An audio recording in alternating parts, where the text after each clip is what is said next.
Game పరంగా game ఏమో కానీ గొడవలు ఎక్కువ అవుతున్నాయి ఇంట్లో, ముఖ్యంగా లేడీస్ హవా నడుస్తుంది. బాయ్స్ కూడా మధ్యలో దూరాలంటే ఇష్యూ అయినప్పుడు టాస్కుల విషయంలో ఆలోచిస్తుండ్రు, వీళ్ళు అరిచేస్తున్నారు ఏమంటారు ఏమో అని పర్సనల్ అటాక్స్ చేస్తుండ్రు. ముఖ్యంగా వేరే టాపిక్స్ తీసుకొచ్చి వాళ్ళని అంటూ అలా చేస్తుండ్రు. ఎగ్జాంపుల్ రమ్య మోక్ష గారు వచ్చేసి తనుజ గారిని టార్గెట్ చేసి పర్సనల్గా అన్నారు. తర్వాత ఆయిషా గారు వచ్చేసి ఏమని రీతు చౌదరిని గారిని మొన్న ఎలిమినేషన్ డేలో అన్నారు, పర్సనల్గా ఆ వర్డ్స్ యూజ్ చేస్తున్నారు.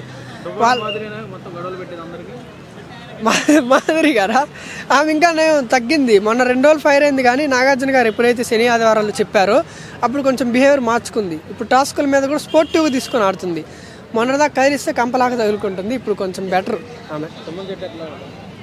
పర్లా, ఆయన క్యాప్టెన్ అయ్యాడు, ఆయన ఉండాలి, ఆయన మంచి ప్లస్ ఎంటర్టైన్మెంట్ ఎప్పుడూ లేని విధంగా ఈ వారంలో మొన్న 2 డేస్లో బాగా ఎనర్జెటిక్ గడిపించారు.